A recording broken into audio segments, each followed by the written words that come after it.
Il y a un passé qui est quand même extraordinaire. C'est quand même le pays qui a littéralement ouvert la voie aux indépendances des pays qui étaient sous contrôle colonial français. Puis surtout, c'est que cet art de la palabre africaine, on parle beaucoup d'oralité. En l'occurrence, elle est exercée, enfin, c'est exercé de façon extraordinaire. On sent vraiment qu'il y a une véritable tradition. On sent qu'il y a de l'éducation, c'est important.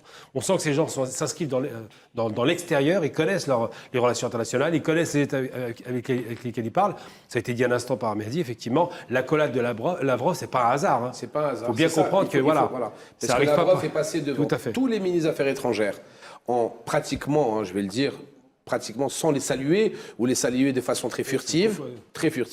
Et quand il est arrivé au point de saluer notre ministre des Affaires étrangères, qui est un ancien de la diplomatie algérienne, il est resté longuement avec lui.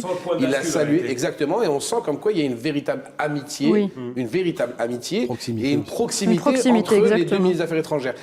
Je tiens à souligner que Lavrov, ça fait plus de 10 ans qu'il est ministre des Affaires étrangères russe. Et c'est un vieux chevronné aussi. Et c'est un vieux de la vieille de la diplomatie, donc il connaît les enjeux politiques mondiaux. C'est très important. C'est très important. Juste pour finir mon propos par rapport à ça. Bien sûr. Le fait est que, c'est bien de le rappeler parce que c'est pas de hasard, le fait est que quand il fait ça, il sait que le monde a bougé depuis 2022. Il sait que Trump est arrivé aux commandes, que la guerre d'Ukraine c'est bientôt fini, que la négociation se fera sur le dos évidemment de l'ex-président ukrainien. Et il sait effectivement que les relations doivent être nouées de façon d'un part égale entre la Russie, les États-Unis qui s'entendent, la Chine, enfin tous les pays importants. Et j'ai envie de dire simplement pour conclure mon propos, c'est que l'Algérie fait partie des 4 grandes puissances africaines. Sur le plan économique, on le sait déjà. Sur le plan militaire, deuxième puissance. Sur le plan politique, c'est quasiment la première puissance, c'est elle qui parle avec tout le monde.